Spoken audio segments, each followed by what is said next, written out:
Este episódio foi criado usando inteligência artificial. Bem-vindos de volta à segunda parte de Gênesis 3 a 4 e Moisés 4 a 5 com o Dr. John Hilton III. Quero examinar algumas perspectivas diferentes sobre a queda. Em primeiro lugar, acho importante percebermos que vivemos em um mundo caído e, como resultado, as coisas serão difíceis. Adão e Eva terão que trabalhar para obter seu alimento. As coisas não serão apenas naturais e bonitas. Hank, eu estava conversando com uma jovem adulta outro dia que participou de uma de suas aulas e ela disse que você teve uma percepção muito poderosa que mudou a vida dela em relação às expectativas. Vou tentar parafrasear, mas me corrija se eu errar. Era algo como: duvide de suas dúvidas antes de duvidar de sua fé.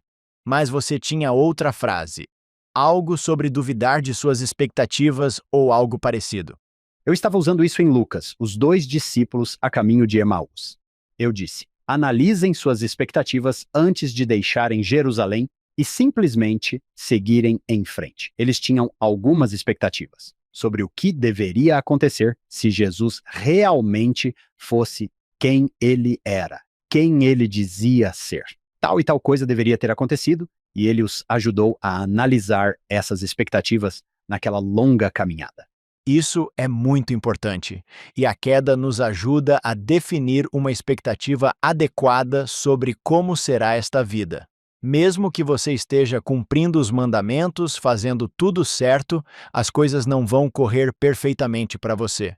Na verdade, Moisés, capítulo 6, versículo 48, isso é de Enoque. Ele diz que, pela queda, veio a morte e nos tornamos participantes da miséria e da aflição. Nunca vi isso em um bordado. Não se surpreenda quando as coisas estiverem difíceis. Esses são alguns resultados naturais da queda, e Adão e Eva passaram por isso. Um dia eles estão no Jardim do Éden, comendo alimentos orgânicos antes que os orgânicos se tornassem populares e tudo fosse incrível. E no dia seguinte eles estão no mundo. Isso é difícil. É preciso ter fé. Vamos pular para Moisés capítulo 5. Esta é a tradução de Joseph Smith do capítulo 4 de Gênesis. Vamos obter muitos insights adicionais sobre Adão e Eva e suas experiências após a queda ao ler o livro de Moisés, traduzido por Joseph Smith. Moisés, capítulo 5, versículo 1. Adão começou a cultivar a terra e a ter domínio sobre todos os animais do campo, e a comer o seu pão com o suor do seu rosto, como eu, o Senhor, lhe ordenei. Eva, sua esposa, também trabalhava com ele. Adão conheceu sua esposa, e ela lhe deu filhos e filhas, e eles começaram a se multiplicar e a encher a terra. E Adão e Eva, sua esposa, invocaram o nome do Senhor. Eles ouviram a voz do Senhor vinda do caminho do Jardim do Éden, falando com eles, mas não ouviram, pois estavam afastados de sua presença.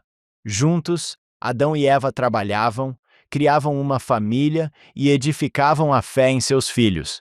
Isso não significa que tudo era perfeito. Havia muitas dificuldades e desafios, mas eles continuavam avançando, mesmo quando nem sempre entendiam o porquê. Isso nos leva a um versículo realmente poderoso, o versículo 5. Deus lhes deu mandamentos para que adorassem o Senhor, seu Deus, e oferecessem os primogênitos de seus rebanhos como oferta ao Senhor. Adão era obediente aos mandamentos do Senhor, e depois de muitos dias, um anjo do Senhor apareceu a Adão, dizendo: por que você oferece sacrifícios ao Senhor? E Adão disse: não sei, a não ser que o Senhor me ordenou. Quero dizer, pare por um momento e reflita sobre isso. Nós sabemos o motivo, então, para nós, podemos simplesmente ignorar isso. Mas, sinceramente, eu não gostaria de matar um animal por nenhum motivo. Eu me pergunto se Adão e Eva alguma vez se sentiram assim. Eu me pergunto se Adão e Eva pensavam: bem, talvez precisemos desse animal para criar mais rebanhos no futuro. É um sacrifício. Imagine se eu dissesse para você queimar uma nota de $20 todos os dias. Só porque eu quero ver você queimá-la. É isso. E você não sabe o motivo, certo? Você ficaria pensando: o que está acontecendo? Adoro que Adão e Eva, segundo está escrito, obedeceram por muitos dias, mesmo sem saber o motivo. Algumas das melhores histórias são aquelas em que ainda não sabemos o motivo. Podemos ter feito algo como: talvez eu tenha me sentido impressionado a mudar para uma nova casa ou um novo complexo de apartamentos, e ainda não sei porquê. Eu simplesmente adoro esse princípio. Se quisermos saber a razão de tudo, Isso é um terreno escorregadio. Há tantos mandamentos que fazem sentido, mas quando penso nisso, penso na palavra de sabedoria que surgiu em uma época em que não havia ciência sobre certas coisas, e os primeiros santos dos últimos dias, se você lhes perguntasse: por que vocês não mascam tabaco? Eles não saberiam a resposta científica. Eles simplesmente diriam: nós temos um profeta. Talvez o luxo venha depois. Adoro o fato de Adão ter obedecido primeiro e depois recebido a explicação. Talvez essa seja uma sequência que possamos esperar quando fazemos coisas que talvez não compreendamos totalmente, né? Acho que, às vezes, podemos ver isso em coisas simples também, com as impressões que recebemos do Espírito. Lembro-me de uma vez quando morava em Oregon. Naquela época, não era permitido abastecer o próprio carro em Oregon, então um frentista abastecia o carro para você. Então, eu estava no posto de gasolina, o rapaz estava abastecendo meu carro e o Espírito me disse: você deveria perguntar a ele se ele sabe alguma coisa sobre a Igreja de Jesus Cristo dos Santos dos Últimos Dias. E eu pensei: ah, qual é, Senhor? Sério mesmo? Isso é meio estranho. Eu disse: ei, você já ouviu falar da Igreja de Jesus Cristo dos Santos dos Últimos Dias? E ele disse: ah, sim. Na verdade, acabei de me mudar para esta cidade, mas na última cidade em que morei, eu me reunia com alguns missionários e perguntei: você gostaria de se reunir com os missionários daqui? Ele disse: sim. E em 3 semanas, ele, sua esposa e seu filho foram batizados. Foi incrível. Tudo bem. Foi por isso que tive esse impulso. Mas na mesma época, tive um impulso em uma manhã de domingo para visitar uma pessoa da minha ala, bater na porta dela e ver como ela estava. Então fui bater na porta dele. Ele nunca respondeu, mas essa é a história. E ainda não sei por que senti aquele impulso. Sabe, alguns impulsos acho que têm uma história bem clara. Nós pensamos: tudo bem, foi por isso que tive esse impulso. Outros impulsos podem surgir e nós pensamos: não faço ideia do que foi isso. E tudo bem. Nem sempre sabemos o motivo pelo qual tivemos aquele mandamento ou aquele impulso. Apenas seguimos. E às vezes isso será revelado agora, e talvez, às vezes, será revelado muito mais tarde. Sim.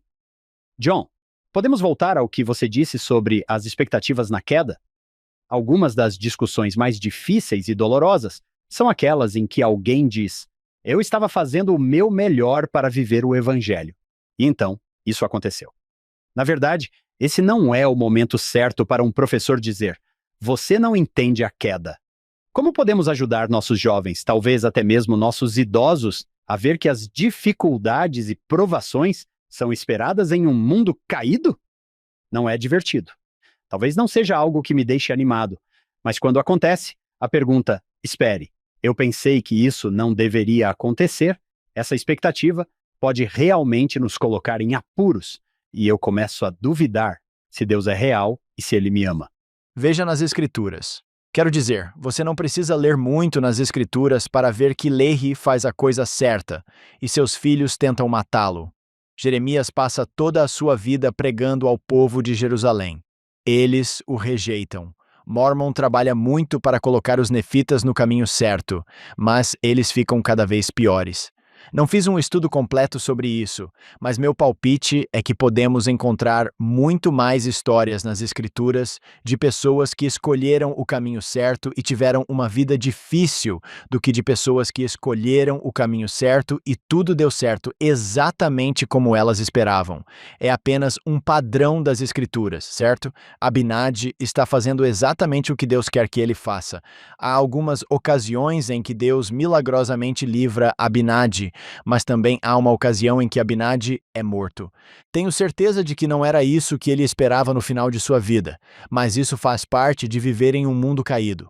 Acho importante lembrarmos que, embora sejamos caídos, não somos abandonados. Jesus disse: a minha paz vos dou, não como o mundo a dá, eu vô-la dou.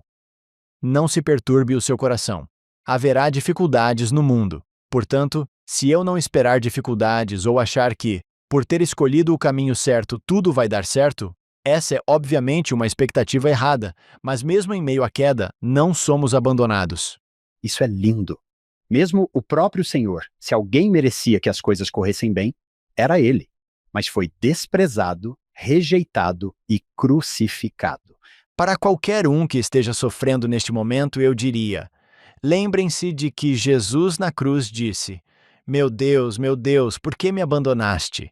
E porque Jesus foi abandonado, nenhum de nós jamais terá que ser, porque ele disse: não vos deixarei órfãos, eu virei a vós. Adoro nossa conversa sobre expectativas aqui. John Bythway, você tem algo a acrescentar? Sim, Hank, acho que, como John apontou, uma das melhores conversas que já tive sobre expectativas foi com Hank Smith. Por causa disso, você começou a jornada para Emaús. Bem, nós confiávamos que era ele quem iria libertar Israel. Eles ficaram desapontados, mas tinham a expectativa errada. E então Jesus os ensina. Uma das áreas que também acho que envolve expectativas é ter cuidado com o que esperamos uns dos outros. Pode haver alguém que sirva com você na igreja ou que não atenda às suas expectativas. Podemos olhar para a história da igreja e pensar: por que eles não foram perfeitos nisso? Bem, isso é tudo com que Deus sempre teve que trabalhar, como disse o Elder Holland. E repetimos a famosa frase: o que você esperava? Bem, devemos esperar oposição em todas as coisas. Devemos esperar que a vida seja difícil, mas Deus tem uma visão de longo prazo. Ele vai nos trazer de volta incansavelmente. É nessa expectativa que me agarro.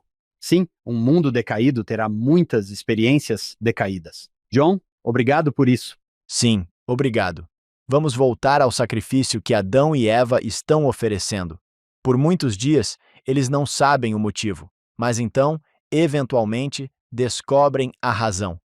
Para algumas coisas, não saberemos a razão completa, mas acho que, em alguns casos, é útil perguntar por quê e ver se Deus nos revelará isso.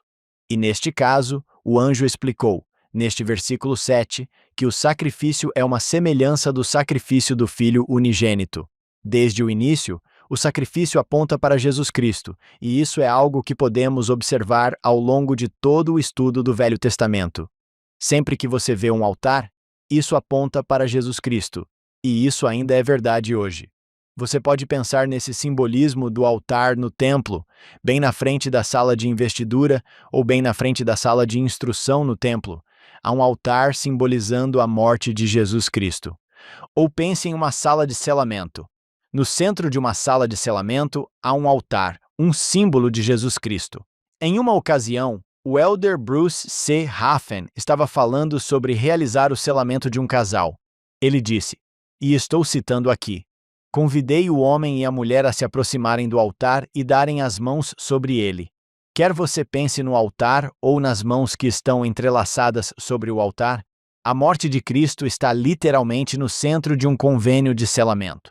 Compreender isso profundamente, ver isso, sentir isso, pode mudar a maneira como vemos o casamento. Portanto, é importante ver a razão e o simbolismo quando isso está presente. Esta passagem aqui em Moisés, capítulo 5, é uma ilustração muito poderosa disso.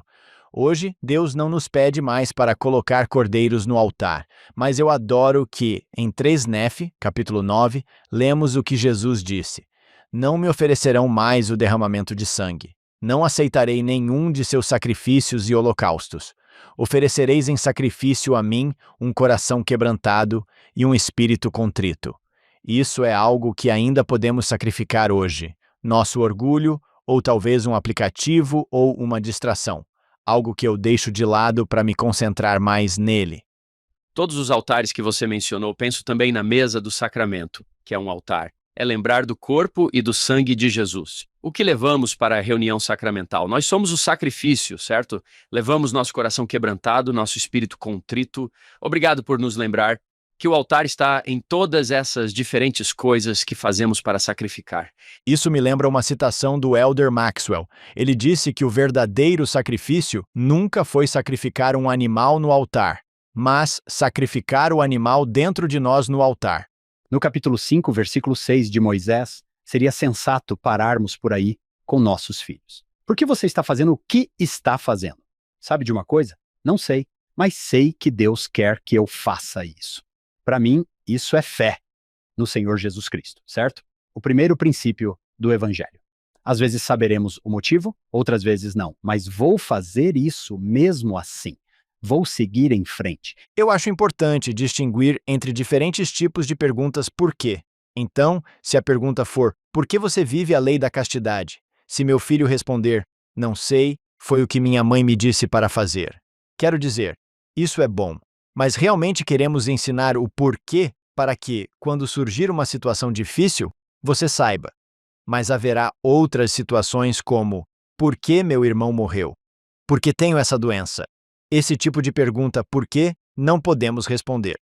Você precisa distinguir quais perguntas por quê serão úteis e frutíferas e quais devemos simplesmente deixar no altar e confiar no Senhor. E que ele enviará mais luz e conhecimento. Isso virá, eventualmente. No tempo certo. Vamos pular para o versículo 10. Adoro a perspectiva que Adão e Eva oferecem sobre a queda. Moisés, capítulo 5, versículo 10. Adão disse: Bendito seja o nome de Deus, pois, devido à minha transgressão, meus olhos se abriram. Nesta vida terei alegria, e novamente na carne verei Deus. Então, no versículo seguinte, Eva declara: Se não fosse por nossa transgressão, nunca teríamos tido descendência, e nunca teríamos conhecido o bem e o mal, e a alegria de nossa redenção, e a vida eterna que Deus dá a todos os obedientes. Para mim, a perspectiva de Eva ressoa particularmente. Sem a queda, não existiríamos. Adão e Eva não teriam filhos. Segundo Nef 2 diz que, se Adão e Eva não tivessem transgredido, eles não teriam tido filhos. Adão caiu para que os homens pudessem existir. Eva fala sobre a alegria da redenção, e você disse isso anteriormente, John, que não é apenas uma queda para baixo, mas uma queda para frente com a expiação de Jesus Cristo. Na verdade, pode se tornar uma queda para cima também. Acho que às vezes pensamos na expiação de Cristo como uma resposta à queda. Então Deus fica tipo, tivemos a queda, qual é o nosso plano B? Não era o plano B. Jesus Cristo foi sacrificado desde o início. Moisés, capítulo 6, versículo 54, diz que Jesus Cristo foi preparado desde a fundação do mundo para que a queda pudesse nos levar para cima, em direção a Ele. Já falamos um pouco sobre isso, mas como resultado da queda, há muita injustiça que virá ao mundo, que vivemos em um mundo que é inerentemente injusto. Na verdade, o Elder Henlund falou sobre injustiças revoltantes. Adorei o que ele disse. Esta é uma citação do Elder Henlund. Declaro com todo o meu coração dolorido que Jesus Cristo compreende a injustiça e tem o poder de proporcionar uma solução. Nada se compara à injustiça que ele suportou. Não foi justo que ele experimentasse todas as dores e aflições da humanidade. Não foi justo que ele sofresse por meus pecados e erros e pelos seus. Mas ele escolheu fazer isso por causa de seu amor por nós e pelo Pai Celestial. Ele compreende perfeitamente o que estamos passando. E o que eu adoro nisso é que é um lembrete de que a vida não é justa e que existem coisas inerentemente injustas por causa da queda. Mas, por causa da expiação, todas as injustiças serão corrigidas. Às vezes nesta vida, às vezes na próxima. Mas provavelmente minha passagem favorita das Escrituras está em Apocalipse, capítulo 21, versículo 4, onde lemos que no milênio não haverá mais lágrimas, nem tristeza, nem choro. Eis que aquele que está sentado no trono diz: Eu estou fazendo novas todas as coisas. Toda essa injustiça será renovada em Jesus Cristo. John, aquelas linhas sobre nunca termos tido descendência, ou em 2 Nef, eles não teriam tido filhos. Você pode ler isso em menos de 2 segundos, e passa muito rápido. Mas isso é muito importante, teologicamente. Há uma escola de pensamento que diz que se não fosse por Adão e Eva, estaríamos todos vivendo no paraíso. Hoje, essas escrituras são como, na verdade, não estaríamos aqui. Eles não teriam tido descendência. E eu também gostaria de mencionar nosso colega Brad Wilcox, que disse que a expiação de Cristo era o plano A, não o plano B, não era o plano B para limpar a bagunça que Adão e Eva fizeram no mundo. Mas foi planejado desde o início. E uma das coisas que o livro de Mormon faz com frequência é, quando menciona a palavra expiação, acrescentar que ela foi preparada desde a fundação do mundo. Esse era o plano A. Sempre fez parte do plano não. Não, agora o que faremos? Adão e Eva caíram, vamos tentar o plano B. Quero reconhecer que certamente há coisas que não entendo sobre a queda e que provavelmente ninguém entende sobre a queda e suas consequências, suas ramificações. Mas adoro segundo Nef 2:24. Todas as coisas foram feitas na sabedoria daquele que tudo sabe.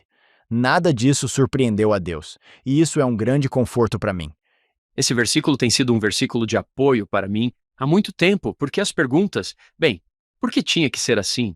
Por que Jesus teve que sofrer tanto? Havia outra maneira de fazer isso? Esse versículo diz: eu sei o que estou fazendo. Todas as coisas foram feitas com a sabedoria daquele que tudo sabe. Esse versículo é meu apoio às vezes, quando nem tudo faz sentido. Sim, isso é poderoso. Até agora passamos todo o nosso tempo com Adão e Eva, mas vamos passar para a próxima geração. Em Gênesis, capítulo 4, lemos sobre Caim e Abel. Isso começa no versículo 2. Abel cuidava dos rebanhos e Caim trabalhava a terra. Com o passar do tempo, Caim trouxe alguns dos frutos da terra como oferta ao Senhor, e Abel também trouxe uma oferta, as partes gordas de alguns dos primogênitos de seu rebanho. O Senhor olhou com favor para Abel e sua oferta, mas para Caim e sua oferta, ele não olhou com favor. Caim ficou muito zangado e seu rosto ficou abatido. Isso é realmente um enigma para os teólogos. Durante séculos, as pessoas têm se perguntado por que a oferta de Caim foi rejeitada e a de Abel foi aceita? Temos escrituras adicionais da restauração, então talvez isso não seja um mistério tão grande para nós, mas sem elas, pode ser um enigma. Porque parece que Caim está fazendo uma coisa boa. Alguns talvez tenham se perguntado se Deus realmente queria um sacrifício animal. Caim apenas deu o que tinha. Então, é como dar o que é conveniente, não o que Deus quer que você dê. O que realmente vemos em termos de resolver esse enigma é o que vem no capítulo 5 de Moisés. Novamente, esta é a tradução de Joseph Smith. Então, no capítulo 5 de Moisés, versículo 16, essas são as primeiras palavras que ouvimos Caim dizer. Ele diz: "Quem é o Senhor para que eu o conheça?" Essa frase, "Quem é o Senhor?" Outras pessoas que dizem isso nas Escrituras são o faraó com Moisés e o rei Noé. Portanto, não estamos em boa companhia aqui. Mas, em contraste, lemos no versículo 17 que Abel ouviu a voz do Senhor Deus. Há mais aqui do que vemos em Gênesis. O versículo 18 realmente mostra o problema com o sacrifício de Caim. Diz que Caim ama Satanás mais do que a Deus. E Satanás lhe ordenou dizendo: "Faça uma oferta ao Senhor." Caim não trouxe um sacrifício porque amava a Deus. Ele fez isso porque estava ouvindo Satanás.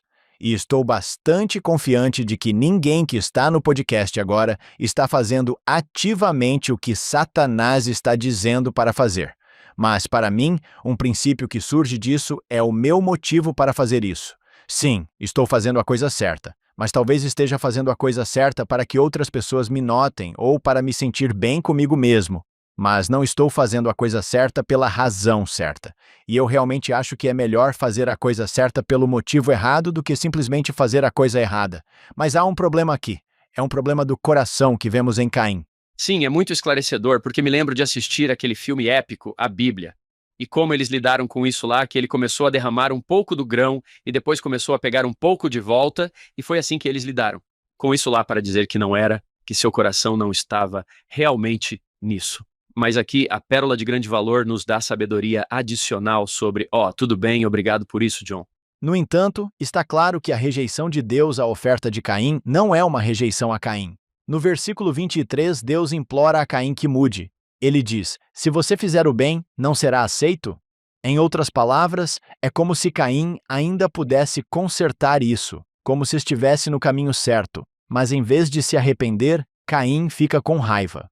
Um dia, Satanás se aproxima de Caim e diz no versículo 29, "Hoje entregarei teu irmão Abel em tuas mãos." Essa é a primeira conspiração secreta do mundo. É entre Caim e Satanás, e é um plano para matar Abel. Adoro como o livro de Mórmon nos dá uma visão adicional sobre isso. Isso está em Elamã, capítulo 6. Mórmon fala sobre esse exato momento e diz: Satanás prometeu a Caim que, se ele matasse seu irmão Abel, isso não seria conhecido pelo mundo. Agora pense em como essa é uma grande mentira, certo? Existe algum assassinato no mundo mais conhecido do que o de Caim? É exatamente como vimos no jardim, certo? Satanás não está interessado na verdade. Ele é mestre em distorcer as coisas e está tentando distorcê-las de uma determinada maneira. Isso me lembra uma citação do elder Richard Scott, que disse: Satanás se esforça para convencer a pessoa de que os pecados podem ser escondidos dos outros, mas é ele quem faz com que eles sejam revelados nas circunstâncias mais comprometedoras. Mas Caim acredita na mentira. Ele encontra Abel no campo, mata-o e, ironicamente, diz: "Estou livre", mas ele nunca esteve tão cativo. Então, nesse momento, assim como vimos no jardim, Deus vem chamando. Versículo 34. "Onde está Abel, teu irmão?" O Senhor pergunta e Caim responde: "Não sei. Sou eu o guardião do meu irmão?" Essa é outra das perguntas provavelmente mais famosas da Bíblia. A maneira como ele se expressa é como se obviamente meu irmão tivesse arbítrio, como se eu não fosse responsável por ele. E provavelmente há alguma validade nisso. Mas adoro o que o presidente Oaks disse. Somos guardiões de nossos irmãos. Somos responsáveis por cuidar do bem-estar de nossos vizinhos enquanto buscamos ganhar nosso pão de cada dia? A regra de ouro do Salvador diz que sim. Se estiver tudo bem, gostaria de fazer uma pausa por um momento e pensar sobre essa pergunta. Deus pergunta: onde está seu irmão? Se tentarmos pensar em Deus nos fazendo essa pergunta hoje, que pensamentos, que impressões vêm à sua mente quando você ouve Deus perguntando: onde está seu irmão? Isso me faz pensar na igreja descrita como uma comunidade de santos. E, mesmo fora dela, todos são meus irmãos, todas são minhas irmãs. E o que Jacob Marley disse? A humanidade era minha responsabilidade. O bem-estar comum deles era minha responsabilidade. Eu seria o guardião do meu irmão. Eu aprenderia a arte da cura, certo? A parábola do bom samaritano. Quem é meu próximo? A expectativa que o Senhor tem é que cuidemos uns dos outros. Acho que foi o Elder Holland quem disse que talvez não sejamos os guardiões de nossos irmãos, mas somos os irmãos de nossos irmãos. Sei que, em minha própria vida, às vezes me esqueço de ligar para meus irmãos, sem falar em fazer todas as coisas que deveria fazer. Acho que essa é uma ótima pergunta para refletirmos em nossa alma e talvez, em uma oração mais tarde hoje, pensarmos nessa frase: onde está seu irmão? Talvez alguma impressão venha ao nosso coração. Então, algo que possamos fazer para ajudar um irmão ou uma irmã em nossa vida. Voltando à história de Caim, em resposta à pergunta de Caim: sou eu o guardião do meu irmão? O Senhor diz: o que você fez? A voz do sangue do seu irmão clama a mim da terra. Mesmo no meio do pecado de Caim, ainda há uma cobertura misericordiosa, assim como Adão e Eva receberam uma cobertura. O mesmo acontece com Caim, porque depois que Caim confessa, ele diz: serei fugitivo e vagabundo na terra. Acontecerá que quem me encontrar me matará por causa das minhas iniquidades. E então, no versículo 40, lemos: e aconteceu que o Senhor disse: sim, alguém provavelmente irá matá-lo e você terá o que merece. Ok, na verdade, não é isso que o versículo 40 diz, certo? Eu conheço alguém. Você fica tipo: uau! Que tradução foi essa? Não, provavelmente é o que eu teria dito. Não é isso que o versículo 40 diz. Em vez disso, o versículo 40 nos dá algo inesperado. Em vez de condenar Caim à morte, Deus lhe dá uma cobertura, uma marca, não de vergonha, mas de proteção. O versículo 40 realmente diz que o Senhor colocou uma marca sobre Caim, para que ninguém que o encontrasse o matasse. Essa marca tem o objetivo de proteger Caim. Mesmo depois de toda a rebelião de Caim, Deus ainda promete misericórdia. Agora, se você continuar no capítulo 5 de Moisés, mencionamos que Satanás e Caim formaram a primeira combinação secreta. Essas combinações secretas continuam e as vemos em Moisés 5. Isso é importante porque, pelo menos para mim, quando cresci, quando ouvia a frase combinações secretas, pensava nos ladrões de Gadianton no livro de Mórmon. E eles, definitivamente, são uma combinação secreta. Mas então percebi que em 2 Nefe, capítulo 9, Jacó adverte contra combinações secretas. E alguns versículos depois, Nefe também adverte contra as combinações secretas. E na minha mente de criança, eu pensava: espere aí, como Jacó e Nefe sabiam sobre combinações secretas? Porque isso ainda nem tinha acontecido até o livro de Relamã. Mas nas placas de latão, eles tinham algo como Moisés 5 que os advertiu. É muito interessante que em Gênesis você não vê Satanás diretamente envolvido na queda ou no dilúvio. Você não o vê na Torre de Babel, mas as escrituras da restauração deixam claro que Satanás está ativamente envolvido em todos esses eventos. e ele é o autor de combinações secretas. Algumas gerações depois de Caim, ele tem um descendente chamado Lameque. Há um versículo aqui que é muito assustador. Eu tive que ler algumas vezes para ter certeza. Isso é verdade? É Moisés 5:49. Diz que Lameque fez um convênio com Satanás. Isso é assustador. É a combinação secreta para apoiar o poder e a violência. E quando um membro da combinação secreta começou a divulgar os segredos para outros, Lameque o matou. Caim matou por ganância. Lameque mata apenas por causa do juramento. Em Moisés 5:54, lemos: Lameque foi desprezado e expulso, e não se juntou aos filhos dos homens, para que não morresse. Assim, as obras das trevas começaram a prevalecer entre todos os filhos dos homens. E Deus amaldiçoou a terra com uma maldição dolorosa e ficou irado com os iníquos e com todos os filhos dos homens que ele havia criado, pois eles não deram ouvidos à sua voz, nem acreditaram em seu Filho unigênito. E isso parece uma maneira muito deprimente de terminar o capítulo 5. E havia muitas combinações secretas, muita escuridão. E tudo bem, que ótimo estudo das Escrituras, crianças. Vamos fazer a oração em família. Uma mensagem da Igreja de Jesus Cristo dos Santos dos Últimos Dias. Mas o capítulo ainda não acabou. Ainda há um raio de esperança. Adoro o versículo 58. Assim, o Evangelho começou a ser pregado desde o início, sendo declarado por santos anjos enviados da presença de Deus por sua própria voz e pelo dom do Espírito Santo. Mesmo nos momentos mais sombrios, o Evangelho ainda é pregado. Hoje, no mundo em que vivemos, pode ser fácil ficar preso a combinações secretas e se perguntar: bem, que combinações secretas estão acontecendo no mundo hoje?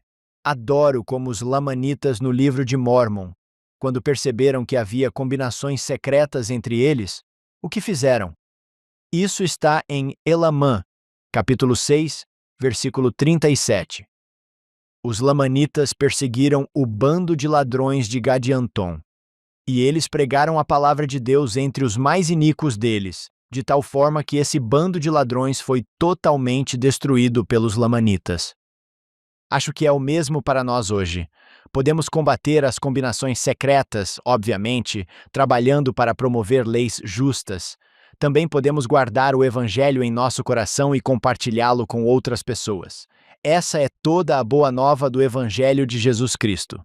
Enquanto Lameque disse que queria vingança 70 vezes 7, Jesus oferece perdão 70 vezes 7.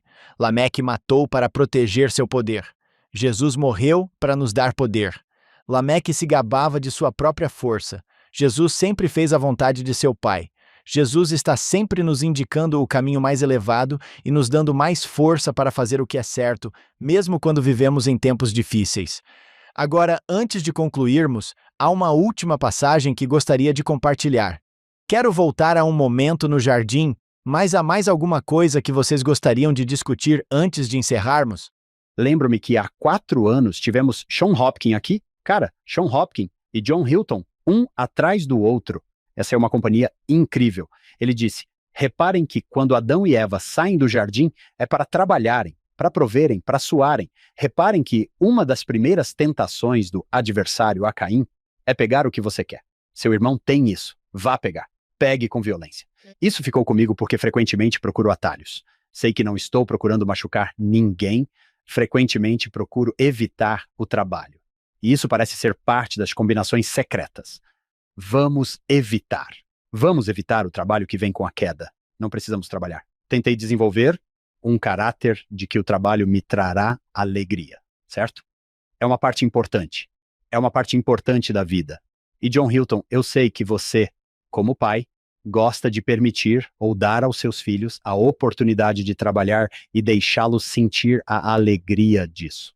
Sim, adoro isso. É uma ótima perspectiva. Obrigado, Sean. Ouço o eco da sua voz aqui. Sim, com certeza. Depois que Lei morre e Nef tem que partir, em 2 Nef 5, eu tive que ensinar meu povo a ser diligente e a trabalhar com as mãos. Não foi. Agora que estamos longe daqueles caras, podemos finalmente relaxar. Eles viviam de maneira feliz. Sim, bem ali no mesmo capítulo. John Hilton, gostei do que você fez aqui. Poderíamos realmente ficar desanimados e ficar muito tristes ao falar dessas combinações secretas. Teremos que trazê-lo de volta ao ano do livro de Mórmon e dizer: tudo bem, continue nos guiando por isso. Você será nosso mestre em combinações secretas. Não sei se quero ser o mestre das combinações secretas. Gostei da maneira como você inverteu a situação e disse: vejam como isso é oposto ao que o Salvador faz. E vejam o que ele nos oferece. Ele nos oferece comunhão também, convênios também. Luz, verdade. John, acho que, como professor do seminário ou pai, esta semana não preciso apenas dizer: ok, vamos falar sobre combinações secretas. Posso dizer: vamos inverter a situação e ver o que o Salvador nos oferece. Sim, e acho que isso é muito importante. Podemos fazer isso com qualquer trecho das Escrituras em que estivermos. Há uma palestra, e talvez possamos colocar o link nas notas do programa de Chad Webb, em que ele enfatiza a importância de trazer, seja o que for, Cristo para o centro da discussão.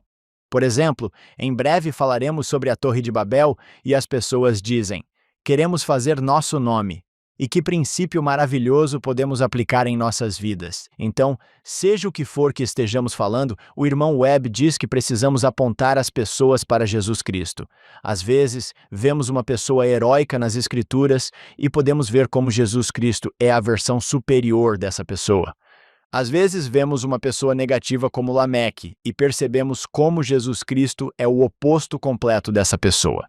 E acho que talvez fazer uma pausa no final de um capítulo ou perguntar onde estamos vendo Jesus Cristo aqui é uma maneira muito poderosa de nos centrarmos no Salvador. E isso talvez seja uma verificação constante nas minhas aulas deste ano, ao longo do seminário, com meus alunos, com meus filhos. Certifique-se de que essa pergunta seja respondida. Seja qual for o assunto que estivermos discutindo hoje, como isso pode levá-los a Cristo? Como podemos ver Cristo aqui? E isso faz parte da série que você está fazendo, certo? Sim, quero dizer, Jesus Cristo realmente está em todas as páginas e podemos ver se estamos falando sobre Noé e a Arca, ou a Torre de Babel, ou Jonas e o Grande Peixe. Ele faz parte de todas as histórias. Às vezes é óbvio e às vezes não precisamos quebrar a cabeça para entender e pensar sobre isso. Provavelmente a maioria de nós não estava pensando esta manhã sobre como Lameque e sua combinação secreta são o antítipo de Cristo. Adorei o que você disse. Para cada conspiração secreta há um convênio sagrado. Para cada obra nas trevas há um Salvador que nos convida a entrar na luz. Portanto, essas oposições e paralelos estão por toda parte nas Escrituras. E encontrá-los é muito divertido e realmente nos concentra no que é mais importante. Falamos sobre esconder. Bem, o que é um segredo? É algo que tentamos esconder.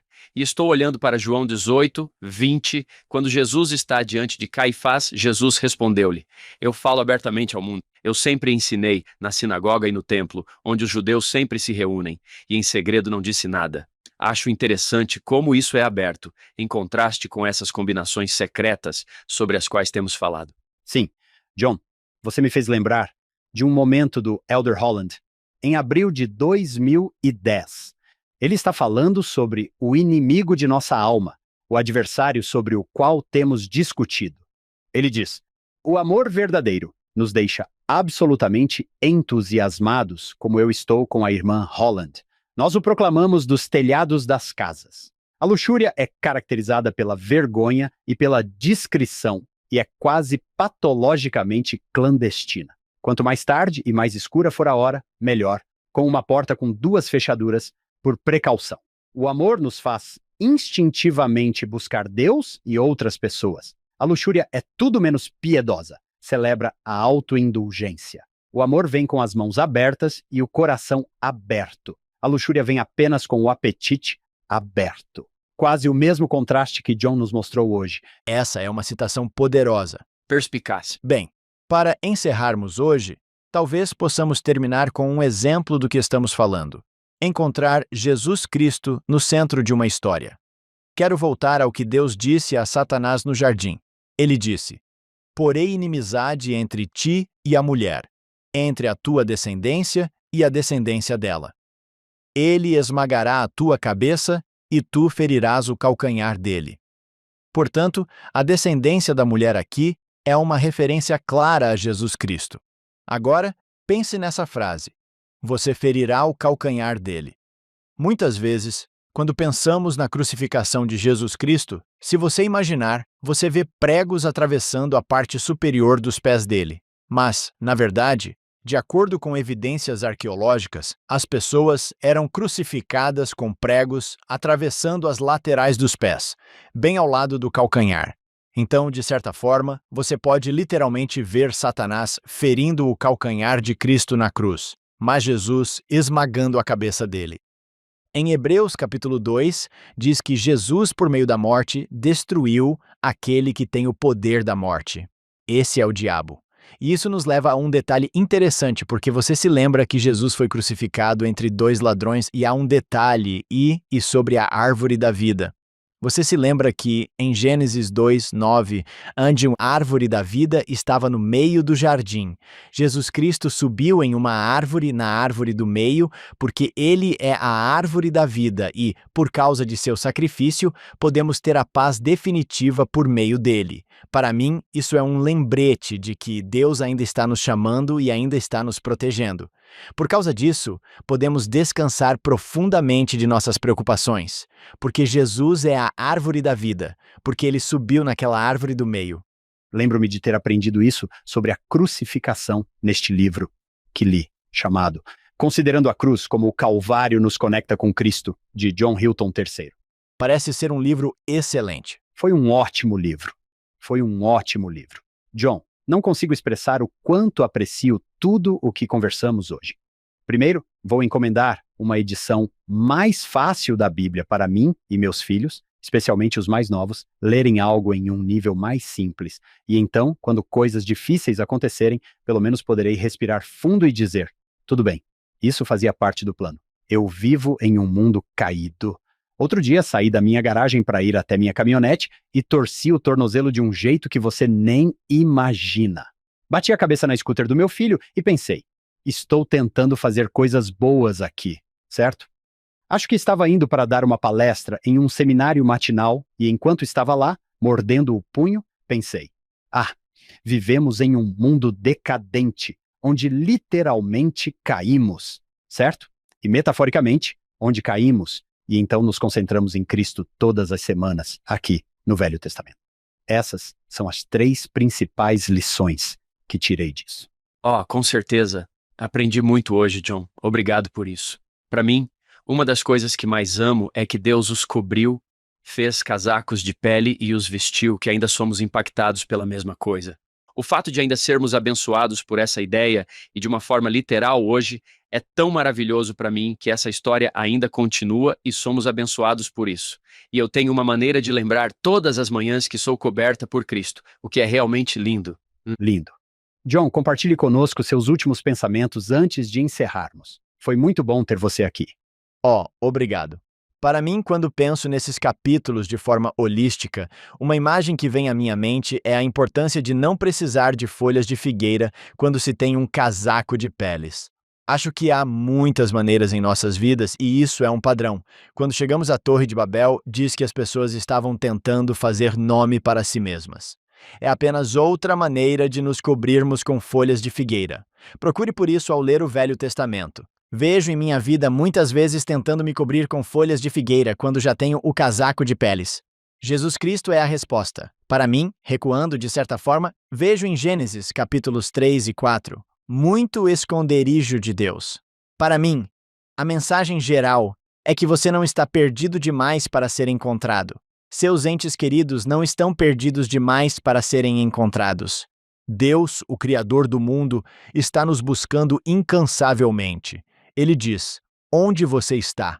E para mim, essa é uma mensagem muito esperançosa. Não importa onde você esteja, não importa onde seus entes queridos estejam, você não está perdido demais para ser encontrado. Obrigado. Estamos felizes que Lani tenha dado uma chance a você. Por favor, agradeça a ela por nós. Foi um grande risco. Você conseguiu criar a pessoa que você criou e se tornou o homem que ela precisava que você fosse.